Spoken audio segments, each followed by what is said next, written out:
What's up YouTube? In this video, I thought I'd share my personal favorite casual / lifestyle sneakers, all of which run for $100 or less from each different major sneaker brand. If you're looking for a new pair of shoes that are affordable yet versatile, then hopefully this video will help you with your purchasing decisions. There's just so many different sneakers in the sneaker market these days, but I'm trying to help you find that one or two pairs that'll be 1, affordable, 2, versatile for a lot of different outfits and occasions, 3, comfortable for everyday wear, and 4, last you a long time. So here is my personal favorite sneaker from each brand that I've personally worn for a long time. First off, let's talk about Nike / Jordan. My personal favorite pick in terms of Nike and Jordan for a casual lifestyle is the Jordan 1 Lows. I feel like this silhouette in particular has gotten really popular over the past few years, and rightfully so. It's a very clean and simple silhouette that I feel like is versatile, will go with a lot of different outfits. In terms of comfort, it's actually surprisingly comfortable, at least in my opinion. The inside of the ankle collar is quite padded, and so that really helps me be able to tolerate and wear these pretty much all day. There are various different colorways, but again, you can go with a lot of more basic ones, like just an all white and all black, and there's obviously some other colorful options as well. This sneaker retails for $90, and I think for a Nike sneaker, that's a very affordable and yet popular, versatile option. Some other honorable Nike mentions. I thought I'd bring up the white Air Force 1, the low cut of course. This is a very popular sneaker that is all white. It's gonna definitely break heads and turn some necks, and it will definitely make any outfit look fresh. It is a bit on the bulkier side, and in my opinion, it's not as comfortable as the Jordan 1 Lows, but just another great white sneaker option. Another honorable mention is the Nike Roshe Run. This one's actually a much cheaper option, and in terms of quality and comfort, it's very mediocre for the price, but it really does get the job done, and I think it does make for a great everyday / beater sneaker. Alright, moving on to Adidas. When it comes to Adidas, I'm gonna have to go with the Adidas Superstars. These are kind of disgusting at this point because I've really worn these into the ground. I would say personally for me, this is top 5 sneakers of all time. A very classic and iconic sneaker that has a lot of rich history in the 80s and even 90s, and even still pretty popular these days too. This sneaker is just so iconic because not only does it have a rich history, but it's just basically been worn by all types of people, from boomers to millennials like me, and even the more younger Gen Zers are picking up on these as well. These retail for about $80, and you just can't go wrong with these. Some honorable mentions when it comes to Adidas. First, I thought I'd bring up the Stan Smiths. I personally never owned the Stan Smiths, but it's definitely a sneaker I'm interested in. It's a very clean silhouette that it's almost the same as this one, except I would say a little slimmer and a little more minimal, and I think it does give off a bit more of a preppy aesthetic.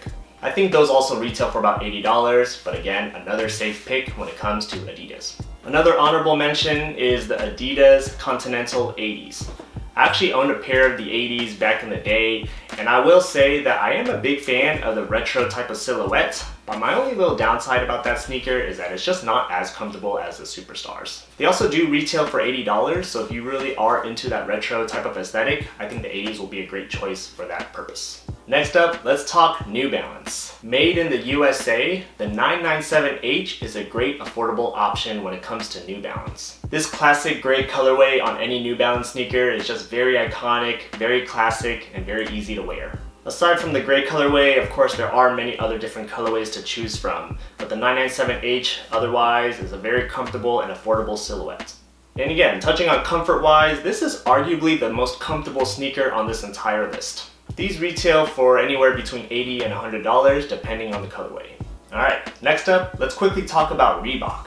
When it comes to Reebok, my personal favorite are the classic leathers. This sneaker just brings back a lot of memories, and having grown up in the 90s, this sneaker personally for me brings back a lot of nostalgic value. It's just one of the cleanest all-white sneakers out there, and especially with these gum bottoms at the bottom, I don't think any other sneaker can do it like this one.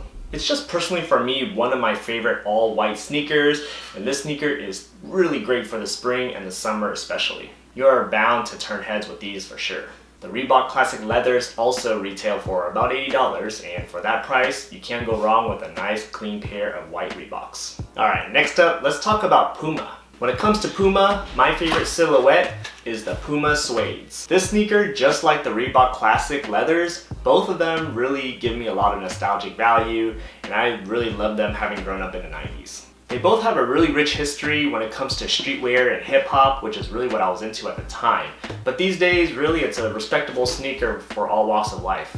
It's a very simple and classic silhouette that, again, you can wear with a lot of different things.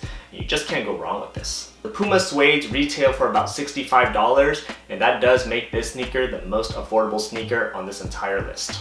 And for $65, easy to wear, versatile, comfort is okay, but it really does the job for that price. Alright, next up, let's talk about Sauconys. When it comes to Sauconys, my personal favorite is the Saucony Shadow 6000. You may have noticed by this point of the video that a lot of these sneakers have either been around for a long time or have a retro-inspired aesthetic. And that again is the point of this video, is that one of my criteria for picking a really good shoe is picking a timeless sneaker that has withstood the test of time. So the Saucony Shadow 6000s are no different. These sneakers have been around for a while. This colorway, of course, is a bit on the brighter and more vibrant aspect of things, but you can definitely find some more muted colorways that are, again, more versatile and easy to wear. The Shadow 6000s are also a bit on the bulkier side, but it still can be worn as a comfortable trainer, and personally for me, they are really comfortable. The quality of the Saucony sneaker is actually pretty good, and I would say it's definitely top 2 or 3 of this entire list. The Shadow 6000s used to cost $80, but unfortunately due to inflation, I'm thinking, now they cost about $100, but still a great choice. Alright, moving on to Asics. I feel like Asics is best known for their running and performance sneakers, but over the past several years, I would say Asics has really made a statement in the casual/lifestyle space. Personally for me, the Asics Gel Light 5s are my favorite silhouette out of the Asics lifestyle models. These are very comfortable for me as well, and arguably just as, if not more comfortable than the New Balances. This is top 2 or top 3 on this entire list for sure. This is the only sneaker on this list that has more of that sock-like fit, and again, that adds comfort, at least personally for me, when it comes to lifestyle and casual wear. And so these retail for about $80 to $100 depending on the colorway. Let me know in the comments below any other sneaker brands or sneaker models that I might have missed that you would have personally included in this list here. Or I'd love to hear your thoughts on how you think I did with my list that I curated. Do you guys agree or disagree with any of my picks? Let's have a discussion in the comments below. If you made it this far into the video, please do me a huge favor and hit that like button. It'll help me out a lot. And consider subscribing for more content on styles, sneakers, and science. While you're at it, be sure to check out my previous videos here and here. Otherwise, thanks for watching, and I'll see you next time. Peace.